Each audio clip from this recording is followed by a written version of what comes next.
கவனிப்புகள் unit 1 உயிரியலின் அறிமுகம். அதுல நாங்க முதலாவது பார்ப்போம் இந்த விஷயத்த. அது தெரியுமா? பாருங்க, முதலாவது தலைப்பு பாருங்க, உயிரியலுக்கான அறிமுகம் அப்படின்னு போட்டு மனிதன். இதுல வந்து ஒரு இது ஒன்று வரணும், டபுள் கோட் இது ஒன்று வரணும். இந்த செமிகோலன் சொல்ற இல்லையா, செமிகோலன் போட்டுக்கோங்களேன். உயிரியலுக்கான அறிமுகம் செமிகோலன் என்று வச்சு மனிதன் எதிர்கொள்ளும் அறை கூவல்களுடன் உயிரியலின் தன்மை, கமா வியாபகம், கமா முக்கியத்துவம். சரி, இந்த தலைப்புல உங்களுக்கு முக்கியம் இல்ல, பெரிய பெரிய தலைப்பு எல்லாம் போட்டிக்கிறேன். நாங்க தலைப்பில் உள்ள விஷயத்தை நாங்க பார்ப்போம். சரி, முதலாவது நாங்க பார்ப்போம் உயிரியல்டா என்ன. சரியா, உயிரியலுக்கு நாங்க இங்கிலீஷால சொல்ற வந்து பயாலஜின்னு சொல்லி. என்னது? பயாலஜி. பயாலஜின்னு சொன்னால் இது ஒரு லத்தீன் மொழியில வரக்கூடிய ஒரு சொற்கள். இதெல்லாம் முக்கியம். இதெல்லாம் வந்து எங்களுக்கு பாடத்துல வர விஷயம் தானே. நான் உங்களுக்கு இன்ட்ரடக்ஷன் இல்லை, இன்ட்ரடக்ஷன் எல்லாம் முடிச்சுட்டேன்னா பாடத்துல வர விஷயம் தான் நான் உங்களுக்கு வச்சிருக்கிறேன். சரி. அதோட வந்து இப்ப நான் உங்களுக்கு விளக்க குறிப்புன்னு தரேன் தானே. இப்ப நான் உங்களுக்கு விளக்கம் தந்துட்டு போறேன் தானே, இப்படி எல்லாம் போட்டு எழுதிட்டு போறேன் தானே. சரி, இந்த இந்த போர்டில் எழுதுற விஷயங்களை வந்து உங்களுக்கு ஒரு சிஆர் காப்பி வச்சுக்கோங்க. ஒரு 200 பேஜ் சிஆர் காப்பின்னு வச்சுக்கோங்க. நான் தவிர விளக்கங்களை மட்டும் எழுதுறதுக்காக. சரியா, நான் எப்படி எல்லாம் விளக்கப்படுத்துறேனோ அந்த விளக்கம் தார அதே ஒழுங்குல நீங்க உங்களோட சிஆர் காப்பியில் எழுதி வச்சுக்கோங்க. சரி, அப்ப உங்களுக்கு படிக்கிற நேரம் திரும்ப ரெக்கார்டிங் பார்க்கணும்னு அவசியம் இல்லை. நான் தந்த விளக்கத்தை நீங்க பாத்தீங்கன்னா சரி. சரி, அப்ப பயாலஜின்றது வந்து லத்தீன் மொழியில வரக்கூடிய ஒரு சொல் உண்டு. சரியா, இதைத்தான் நாம உயிரியல் என்று சொல்லி சொல்லுவாங்க. உயிரியல். சரி, இந்த வேர்டு வந்து உண்மையிலே ரெண்டு சொற்களை கொண்டு உருவாக்கப்பட்டது. என்னென்ன சொற்கள் சொன்னால் பயோஸ்ன்னு சொல்லக்கூடிய ஒரு சொல்லும், லோகோஸ் இல்லாட்டி லோகோன்னு சொல்லக்கூடிய ஒரு சொல்லும். சரியா, இந்த ரெண்டு சொற்களையும் இந்த ரெண்டு சொற்களையும் சேர்த்துத்தான் பயாலஜின்னு சொல்லக்கூடிய சொல் உருவாக்கப்பட்டிருக்கிறது. அதுல பயோஸ்ன்னு சொன்னா என்னண்டா, பயோஸ்ன்னு சொன்னா உயிர் என்று சொல்லக்கூடிய அர்த்தத்தை தரும். இந்த பயோஸ்ன்னு சொல்றது வந்து லத்தீன்ல வரக்கூடிய ஒரு சொல்லணும் தான். அது அர்த்தம் என்னடா, தமிழ் அர்த்தம் வந்து உயிர். அதே மாதிரி லோகோன்னு சொன்ன என்ன தெரியுமா அர்த்தம்? இது லொஜின்னு சொன்ன என்ன தெரியுமா அர்த்தம்? லொஜின்னு சொல்லி வரதுன்னா அர்த்தம் என்னண்டா, தமிழ்ல ரெண்டு அர்த்தம் இருக்கிற. ஒன்று வந்து கற்கை என்று சொல்லுவோம்னா கற்கை, அப்படி இல்லைன்றால் இயல் என்று சொல்லுவோம்னா. சரியா, அப்ப பயோசுண்டா உயிர், லொஜிண்டா இயல். அப்படின்னு என்ன? இயல்டா என்ன, கற்கைண்டா என்ன? படிக்கிறது. சரியா, கற்றுக்கொள்றன்னு அர்த்தம். இயல்னு சொன்னாலும் கற்றுக்கொள்றன்னு அர்த்தம். ஓகே, அப்ப உயிர்ண்டா, சாரி, பயோஸ்ண்டா உயிர், லொஜிண்டா இயல். அது ரெண்டையும் சேர்த்துதான் தமிழ்ல நாம உயிரியல் என்று சொல்லி பேர் வச்சுக்கிறோம்.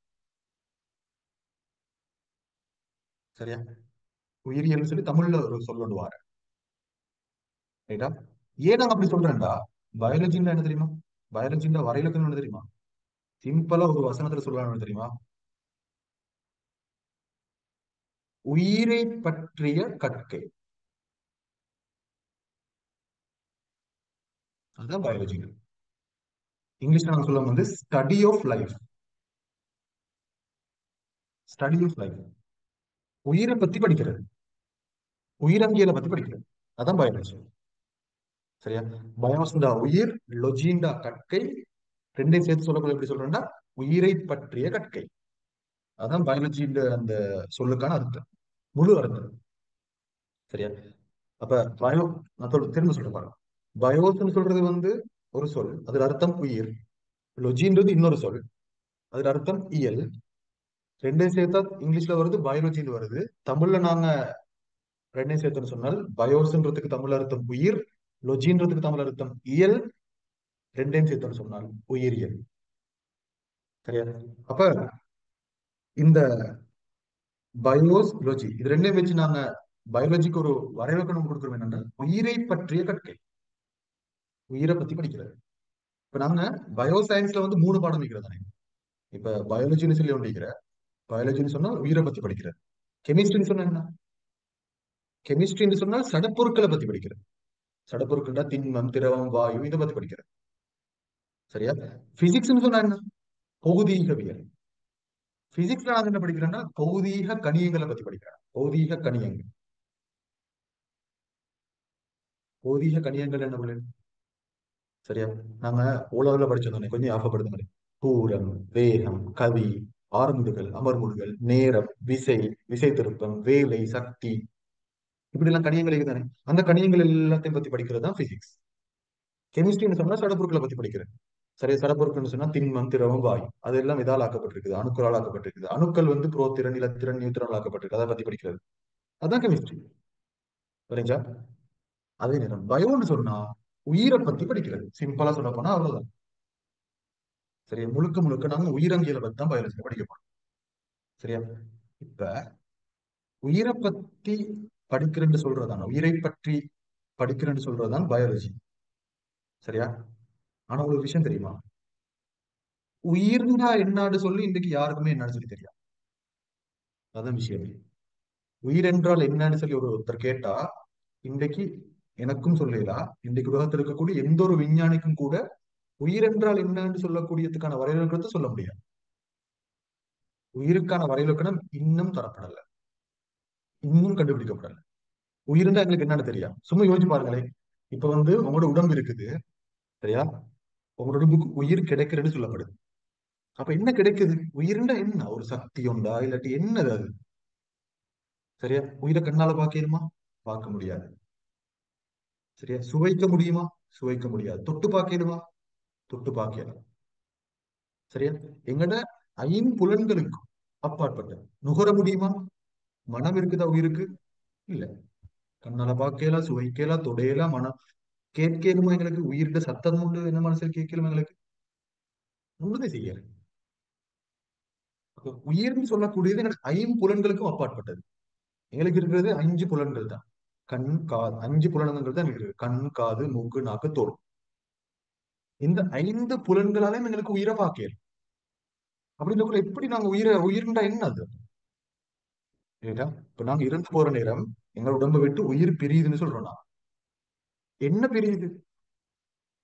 தெரியாது. சரி, அதான் சொல்லப்படுது எங்க புக்ல. உயிர்ன்றது வந்து எங்கட இன்றைக்கு இருக்கக்கூடிய இரசாயனவியலோட சம்பந்தப்பட்ட விதிகள், உயிரியலோட சம்பந்தப்பட்ட விதிகள், பௌதிகவியலோட சம்பந்தப்பட்ட விதிகள் எல்லாத்துக்குமே அப்பாற்பட்டது. எங்களுக்கு அறிந்து கொள்ளலாம் என்னன்னு சொல்லி. சரியா? உயிர் இருக்குதுன்னு சொல்றோம் நான். ஏடா, இவரை பார்த்தா இவர் உச்சரிக்குதுன்னு சொல்றோம். ஏடா, எப்படி நாங்க உயிர் இருக்குதுன்னு சொல்றோம் என்றால் அவர் இருக்கிறத வைத்து அவருக்கு வந்து உடம்புல நாங்க சில விஷயங்கள் சொல்றோம். உடம்பு அவர்கிட்ட வளருதுன்னு சொன்னா, அவர் அசைறாருன்னு சொன்னா, அவர்கிட்ட இதயம் வேலை செய்யுதுன்னு சொன்னா அவர் நாங்க உயிர் இருக்குதுன்னு சொல்றோம். அப்புறம் உயிர் பிரிந்தோன்னா அவர்கிட்ட இதயம் எல்லாம் நிக்குது, அவருக்கு உணர்வு எல்லாம் இல்லாம போயிடுது. அப்ப என்ன அவருடைய உடம்புல இருந்து என்ன போன உயிர் போனன்னு சொல்றோம், பட் நாங்க ஒன்றுமே காணல தானே போனது. அப்ப என்ன வந்துச்சு அவருக்கு உயிர் வாடுற நேரம், அது நேரம் அவர் இறந்து போற நேரம் என்ன போனது? சரி, இப்ப நாங்க பேச்சு வழக்குல உயிருக்கு நாங்க சொல்றது வந்து ஆத்மான்னு சொல்றோம், இல்லாட்டி ஆன்மான்னு சொல்றோம் நான். அப்படின்னா என்ன? சரியா? இன்றைக்கு கூட, இன்றைக்கு வரைக்கும் என்னோட இவ்வளவு கண்டுபிடிப்புகள், இரசாயனவியல் ரீதியான கண்டுபிடிப்புகள், உயிரியல் பௌதிகவியல் ரீதியான கண்டுபிடிப்புகள் எல்லாத்துக்குமே அப்பாற்பட்ட ஒரு விஷயம் தான் உயிர். அதனால இன்னைக்கு அது என்னன்னு சொல்லி எங்களுக்கு சொல்ல ஆரம்பிச்சிட்டேன். அப்ப அது ஒரு முக்கியமான விஷயம். சரியா? அடுத்தது இந்த பயாலஜின்னு சொல்லி வரக்குள்ள, சரி, அதுக்கு முதல்ல நான் கொஞ்சம் வாசிட்டிப்போம். நான் இவ்வளவு நேரம் சொல்லி தந்த விஷயத்த கொஞ்சம் வாசிட்டிப்போமா? சரி, இப்ப நீங்க டியூட் எடுங்களேன். டியூட்டை வந்து நான் இப்ப உங்களுக்கு இந்த நைட் தான் உங்களுக்கு அனுப்பி, இன்னைக்கு அந்த மாதிரி தான் உங்களுக்கு அனுப்பிடுறேன். இப்ப யாரும் பிரிண்ட் எடுத்து இல்லைன்னு சொன்னா அடுத்த கிளாஸ் வரக்குள்ள பிரிண்ட் எடுத்துக்கணும். இஷ்யூ ஒன்றும் இல்ல. இன்னைக்கு நாங்க சும்மா வாசிக்க தான் போறோம். இன்னைக்கு ஒன்றும் பெருசா எழுத மாட்டோம் டியூட்ல. சரி, பாருங்க. உயிரியல் ஒரு விஞ்ஞானமாகும். சரியா? சயின்ஸ்ல வரக்கூடிய ஒரு பாட்டு தானே உயிரியல்னு சொல்றது. இது உயிர் வாழும் அங்கிகளை பற்றிய கற்றலை மையப்படுத்தியதாகும் சொல்லி சொல்லப்படுது. சரியா? உயிர் வாழும் அங்கிகளை பத்தி படிக்கிறதா. அதுக்கு ஒரு பிரக்கெட்ல போட்டிக்கிற பாருங்க. பயோஸ்ன்னு சொல்றது லைஃப், அதாவது உயிர்ன்ற அர்த்தம். லோகோஸ் இல்லாட்டி லொஜின்னு சொன்னால் ஸ்டடி ஆஃப், அதாவது இயல், அதாவது அதை பத்தி படிக்கிறது அப்படின்னு அர்த்தம் தருது. அப்ப பயாலஜின்னு சொன்னா பயோஸ், லொஜி ரெண்டு சொற்கள் சேர்ந்து வருது. அப்படின்றால் மொத்த அர்த்தம் என்ன? ஸ்டடி ஆஃப் லைஃப், உயிரை பற்றிய கற்கை. நீங்க வேணா இன்னைக்கு நான் போட்டு விட்டுறேன், யார் சரி பிரிண்ட் எடுத்து போட்டுக்கோங்க. ஸ்டடி ஆஃப் லைஃப்ல உயிரை பற்றிய கற்கை. அதுதான் அந்த பயாலஜிக்கான அது ஒரு சுருக்கம், ஒரு சுருக்கமான வரைக்கும் அது. ஆனா அது கொஞ்சம் விரிவாக்கமா தந்திக்கிறாங்க பாருங்க, கொஞ்சம் பெருசா தந்திக்கிறாங்க. அதே தான், கிட்டத்தட்ட அதே தான். பாருங்க அடுத்து சொல்லிக்கிற பாருங்க, ஆகவே உயிரியலுக்கான வரைவிலக்கணம் உயிர் வாழும் அங்கிகளை பற்றிய கற்றலை மையப்படுத்திய விஞ்ஞானம் உயிரியல் எனப்படும். பாருங்க உயிருக்கான வரைவிலக்கணம் தந்திக்கிறேன். உயிர் வாழும் அங்கிகளை பற்றிய கற்றலை மையப்படுத்திய விஞ்ஞானம் உயிரியல் எனப்படும். அதாவது உயிரியல்ன்றது ஒரு சயின்ஸ்ல வரக்கூடிய ஒரு விஷயம். சரியா? ஆனா அந்த சயின்ஸ்ல நாங்க என்ன செய்யறோம், இப்ப சயின்ஸ் வரக்குள்ள நாங்க மூணா பிரிக்கிறது தானே, பயாலஜி, கெமிஸ்ட்ரி, பிசிக்ஸ்னு சொல்லி. அதுல உயிரியல் சொல்லக்கூடிய சயின்ஸ் எவ்வாறான சயின்ஸ் சொன்னால் உயிரை பற்றி படிக்கக்கூடிய ஒரு சயின்ஸ். அதான் உயிரியல் சொல்றோம். சரியா? அப்ப சயின்ஸ்ல சடப்பொருட்களை பற்றி படிக்கக்கூடிய விஞ்ஞானத்துக்கு சொல்றோம் நாங்க இரசாயனவியல் சொல்றோம். பௌதிக கணியங்களை பற்றி படிக்கக்கூடிய விஞ்ஞானத்துக்கு நாங்க சொல்ற பௌதிகவியல் சொல்றோம். உயிரை பற்றி கற்கக்கூடிய விஞ்ஞானத்துக்கு நான் சொல்லுவோம் உயிரியல். சரிங்களா? அடுத்தது இந்த வாரம் சொல்ற அடுத்த வசனத்துல, உயிர் எனும் எண்ணக்கருவினை சுலபமாக வரையறுத்து விட முடியாது, லேசா வரையறுக்க முடியாது. பாரு சொல்றான், விஞ்ஞானிகளால் உயிர் என்பதற்கான ஏற்றுக்கொள்ளத்தக்க வரைவிலக்கணம் ஒன்றினை இன்னும் வழங்க முடியாதுள்ளதுன்னு சொல்லப்படும். விஞ்ஞானிகளால அதுக்கான ஒரு ஏற்றுக்கொள்ளத்தக்க வரைவிலக்கணம் ஒன்று வழங்க முடியாதான். எதிரும் வழங்க முடியாது. சும்மா யோசிச்சு பாருங்களே, நேர கண்ணுக்கும் விளங்குறல்ல, காதாலையும் கேட்கலாம், நாக்கால சுவைக்கவும் இல்ல, மூக்கால நுகர்ந்து பார்க்கவும் இல்ல, கையால தொட்டு பார்க்கவும் இல்ல. அப்படி இருக்கக்குள்ள எங்களுக்கு எப்படி விளங்கி கொள்ளலாம் உயிரினா என்ன? சரியா? அப்படி இருக்கக்குள்ள எங்களுக்கு எப்படி அந்த உயிரினா என்னன்னு விளங்கி கொள்ளலாம்? அதனால உயிரை கண்டும் இல்லையா, உயிர் போறது வாரதுன்னு அது என்ன போகுது வருதுன்னு கூட எங்களுக்கு தெரியாது. அதனால விஞ்ஞானிகளுக்கு இன்றைக்கு வரைக்கும் உயிரிண்டா என்னன்னு ஒரு ஏற்றுக்கொள்ளத்தக்க ஒரு வரைவிலக்கணம் ஒன்று கொடுக்கலாம் அமைக்குதான். ஏன் அதுக்கான காரணத்தை சொல்றேன் பாருங்க. உயிரானது இரசாயனவியல், பௌதீகவியல் விதிகளை பயன்படுத்தி விளக்க விட முடியாததும் விசேடமானதும் தனித்துவமானதும் எங்கட அறிவுக்கு அப்பாற்பட்டது, மனிதன் அறிவுக்கு அப்பாற்பட்டது. அப்ப நான் நம்புற ஒரு விஷயம் தான். சரியா? என்னென்றால் உயிருக்கான வரைவிலக்கணம் இன்றைக்கு உலகத்துல இன்றைக்கு அல்ல, இன்னும் ஒரு மில்லியன் வருடம் உலகம் இருந்தாலும் உயிருக்கான வரைவிலக்கணம் அறியப்பட மாட்டாது. சரியா? உயிருக்கான வரைவிலக்கணம் அறியப்பட மாட்டாது. அப்ப அதான் சொல்லப்பட்டது, அது ஒரு விசேடமான ஒரு தனித்துவமான விஷயம். இன்றைக்கும் இன்றைக்கும் கூட, இன்றைக்கு மட்டுமல்ல, இன்னும் ஒரு 100 200 வருஷம் போனாலுமே எங்களுக்கு அந்த வரைவிலக்கணத்தை சொல்ல முடியாது. கேட்டா அது ஒரு என்ற ஒரு நம்பிக்கை உண்டு. சரி, நம்பிக்கை மட்டுமல்ல, நாங்க அந்த இஸ்லாத்துல வர விஷயம் மட்டும்தான் உயிருக்கான வரைவிலக்கணத்தை யாருக்குமே சொல்லலான்றது. சரியா? அப்ப நபி அவங்ககிட்ட போய் கேட்கிற உயிர் உயிர் என்றால் என்னன்னு சொல்லி, இப்போ அவங்களுக்கு கூட அந்த வரவேற்கணும் சொல்லலாம் போயிட்டு யாருக்குமே சொல்லலன்னு தான் அவங்க சொல்றாங்க. இது வரைக்கும் யாருக்குமே சொல்லல. அந்த டைம் வரை அந்த டைம்ல யாருக்குமே சொல்லலாம் போயிடுச்சு.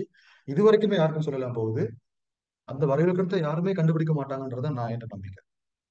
சரியா? ஏன்னா உயிர்ன்றது எங்கட அறிவு, எங்களுக்குன்னு ஒரு லிமிட்டட், ஒரு எல்லைப்படுத்தப்பட்ட அறிவுல தான் எங்களுக்கு இருக்கிறேன். அந்த அறிவுக்கு இணங்க எங்களுக்கு உயிர்னா என்னன்னு சொல்லி சொல்ல முடியாது. சரியா? ரைட். அடுத்தது நாங்க பயாலஜின்னு வரக்குள்ள, பயாலஜின்றது ஒரு உண்மையிலே ஒரு கடல் மாதிரியா, ஒரு கடலை யோசிச்சு பார்ப்போம். சரியா? அந்த கடல்ல உண்மையிலே பயாலஜின்றது ஒரு கடல். அந்த கடல்ல நாங்க ஏலவல் சிலபஸ் தானே. ஏலவல் சிலபஸ்ன்றது என்னன்ற ஒரு கப் தண்ணி எடுத்து குடிக்கிற மாதிரி,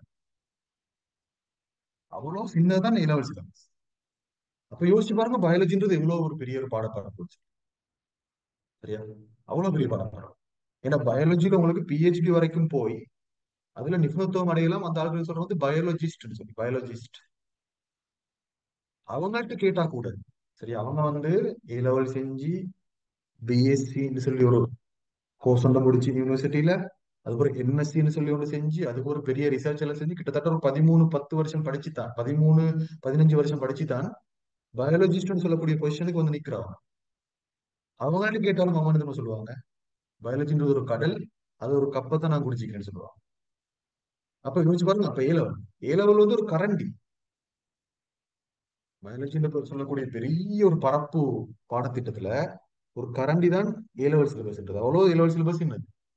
ஆனா அதை பார்த்தாலும் எங்களுக்கு பெருசு மாதிரி வருது. சரியா? ஏ லெவல் சிலபஸ் பெருசு, அதை விட அப்ப எத்தனை மடங்கு இருக்கும் ஏ லெவல் பயாலஜியில பாடப்படப்படுறது. பயாலஜிக்கு இன்னைக்கு இருக்கக்கூடிய விஷயங்களை பார்த்தோம்னு சொன்னா அவ்வளவு பெரிய பாடம். அதனால என்ன செய்யறாங்கன்னா பயோ மூணா பிரிக்கிறாங்க. பயாலஜின்றத ஒத்தரால மட்டும் படிச்சு முடிக்கலாம். அதனால என்ன செய்யறாங்கன்னா பயாலஜியை மூணா பிரிக்கிறாங்க. அப்படின்னு சொன்னால் ஒன்று பொட்னி, இன்னொன்று ஜூலஜி, இன்னொன்று மைக்ரோபயாலஜி. இந்த மூன்று பிரிவுகள் தான் இருக்கு. சரியா? மைக்ரோபயாலஜின்னு சொன்னா என்ன தெரியுமா? மைக்ரோபயாலஜின்னு சொன்னா இந்த மைக்ரோன்ற வேர்ட்ல இருக்கிற மைக்ரோண்டா நுண். சரியா? பயாலஜின்ற உயிரியல். அப்ப மைக்ரோபயாலஜினா நுண்ணுயிரியல். அது மைக்ரோபயாலஜி. ஜூன்னு சொன்னா விலங்கு. ஜூன்னு சொன்னா விலங்கு. லொஜின்டா உங்களுக்கு தெரியும், இயல். சொன்னதானே? லொஜின்டா என்ன? இயல். தேக்கி லொஜி இல்லாட்டி லோகோஸ்ன்னு சொன்னா இயல்னு இருக்கு. அப்ப ஜூன்னு சொன்னா விலங்கு, லொஜின்னு சொன்னா இயல். அப்ப நாங்க ரெண்டு சேர்த்து சொல்றோம் விலங்கியல் சொல்லி. சரியா? பொட்னின்னு சொன்னால் பாருங்க, பொட்னின்னு சொன்னா நாங்க வந்து இது கொஞ்சம் பிரிக்கிறது கஷ்டம். நாங்க சொல்றோம் தாவரவியல்னு சொல்றோம். தாவரவியல். சரியா? தாவரவியல். அப்ப நாங்க உயிரியல்னு சொல்லக்கூடிய அந்த பெரிய கடலை மூணு கடலா பிரிச்சுக்கிறோம். தாவரவியல், விலங்கியல், நுண்ணுயிரியல். தாவரியல்னு சொன்னா உங்களுக்கு தெரியும், அது பேர்லயே விலங்குகளுக்கு தாவரங்களை பத்தி படிக்கிறது. விலங்கியல்னா விலங்குகள் பத்தி படிக்கிறது. மைக்ரோபயாலஜின்னு சொன்னா நுண்ணுயிர்கள் சொன்னா எனக்கு கண்ணுக்கு வெற்று கண்ணுக்கு புலப்படாத அங்கிகளை பத்தி படிக்கிறது. சரியா? அவ்வளவுதான். இப்படிதான் நுண்ணுயிர்கள் சொன்னா பாக்டீரியா பத்தி படிக்கிறன்றது அல்ல, ஃபங்கஸை பத்தி படிக்கிறன்றது அல்ல. கண்ணுக்கு புலப்படாத எல்லா அங்கிகளை பத்தியும் படிக்கிறது தான் மைக்ரோபயாலஜி. சரியா? கண்ணுக்கு புலப்படாத, அதுவும் வெற்று கண்ணுக்கு புலப்படாத, வெற்று கண்ணுக்கு புலப்படாத அங்கிகளை பத்தி படிக்கிறது. சரியா? அப்ப அதுதான் நாங்க பயாலஜியை மூணா பிரிக்கிற முறை: பொட்னி, ஜூலஜி, மைக்ரோபயாலஜி. அப்ப அதை கொஞ்சம் பாருங்க. உயிரியல் என்ற பாடமானது மிகவும் சிக்கலானதும் விரிவானதும் ஆகும். எனினும் இலகுவாக கற்பதற்காக மூன்று முதலான கிளைகளாக பிரிக்கப்பட்டுள்ளது. அதுல ஒன்று விலங்கியல், ஜூலஜின்னு சொல்லுவோம், விலங்குகளை பற்றி கற்றல். தாவரவியல், பொட்னின்னு சொல்லுவாங்க. பொட்டனின்னு சொல்லுவாங்க. தெரியாதுல, அந்த ப்ரொனவுன்சியேஷன் வார வந்து பொட்டனி தான் வார. ஆனா நாங்க ப்ரொனவுன்ஸ் பண்ணக்குள்ள சரியா ப்ரொனவுன்ஸ் பண்ணணும்னா பொட்னி. பொட்னி அப்படி சொன்னா சரியா. பொட்டனி பொட்டனின்னு ஆட்கள். சரியா? அப்படி சொல்லாம இது நல்ல பொட்னின்னு சொல்றது நல்ல. தாவரவியல்டா பொட்னி, தாவரங்களை பற்றி கற்றல். நுண்ணங்கியல் சொன்னால் மைக்ரோபயாலஜி, நுண்ணங்கியலை பற்றி கற்றல். சரியா? ரைட். அப்ப இன்ஷால்லா நாங்க அடுத்த கிளாஸ்ல இந்த களவுரியல், இலவியல், உடல் அமைப்பு இதெல்லாம் சொல்லி பார்ப்போம். அதோட அடுத்த தலைப்பு நாங்க போய்க்கிறோம். சரியா? இன்னைக்கு நாங்க மெயினா இன்ட்ரடக்ஷன் தான் செஞ்சு அடுத்தடுத்த கிளாஸ்ல வந்து இன்ட்ரடக்ஷன் ஒன்றும் இல்ல, டிரெக்டா நம்ம விஷயத்துக்கு இறங்கியாச்சு, சாப்டரா முடிச்சு கொடுப்போம். சரியா? அப்ப பாருங்க, சிலபஸை வந்து முழு நாட்டிலுமே நாங்க கற்று முடிக்கிற பயாலஜி. சரியா? முழு நாட்டிலுமே வந்து சிலபஸ் வந்து இப்ப ஜப்னால வந்து ஏண்ட நான் முடிக்கிற டைமுக்கு தான் ஜப்னாலே முடிப்பாங்க. ஆஹ் ஆனா மத்த இடங்கள் எல்லாம் ஒப்பிடக்குள்ள நாங்க பார்க்கக்குள்ள எங்களை விட லேட் ஆகி தான் முடிப்பாங்க. அப்ப சிலபஸை நாங்க தான் ஃபர்ஸ்ட் முடிக்கிற ஒவ்வொரு சாப்டர்லயும் நாங்க கூட கேள்வி செய்யற நாங்க தான். அதனால இன்ஷால்லா கண்டினியூ பண்ணி செஞ்சு கொடுப்போம். ஆஹ் நீங்க என்ன செய்யணும்னு சொன்னால், உங்களோட பக்கத்தால ஒரு பங்களிப்பு நான் சொன்ன மாதிரி நீங்க செஞ்சு கொண்டு வந்தா சரி. சரியா?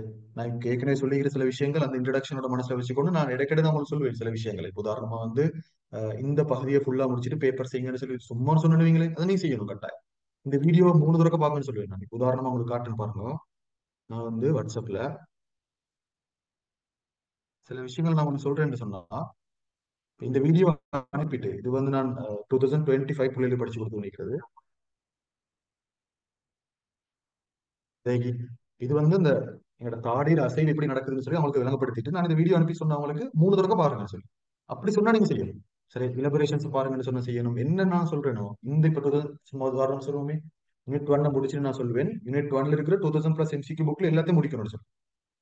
அப்படி நான் சொன்னேன்னா அடுத்த கிளாஸுக்கு வர முதல்ல நீங்க முடிச்சுட்டு வந்துடும். அந்த அளவு டெடிகேஷன் இருக்கணும். இப்ப உதாரணம் வைங்களே, அடுத்த கிளாஸுக்குள்ள உங்களுக்கு 2 நாள் தான் டைம் இருக்குதுன்னு சொல்லி அந்த 2 நாளுக்கு நீங்க 24 மணி நேரம் படிச்சாலும் பரவாயில்ல, நான் சொன்ன டாஸ்க்கை நீங்க முடிச்சுட்டு வரணும். சரியா? அங்கதான் கேள்வி.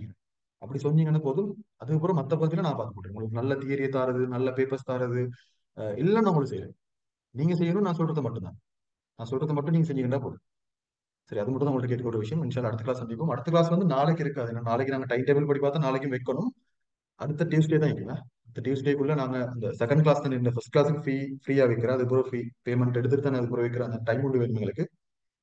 அப்ப நான் அடுத்த கிளாஸ் வைக்கிற டியூஸ்டே. சரியா? Tuesday 7 to 8:30. ஓகே, ஜஸாக்கல்லாஹ்.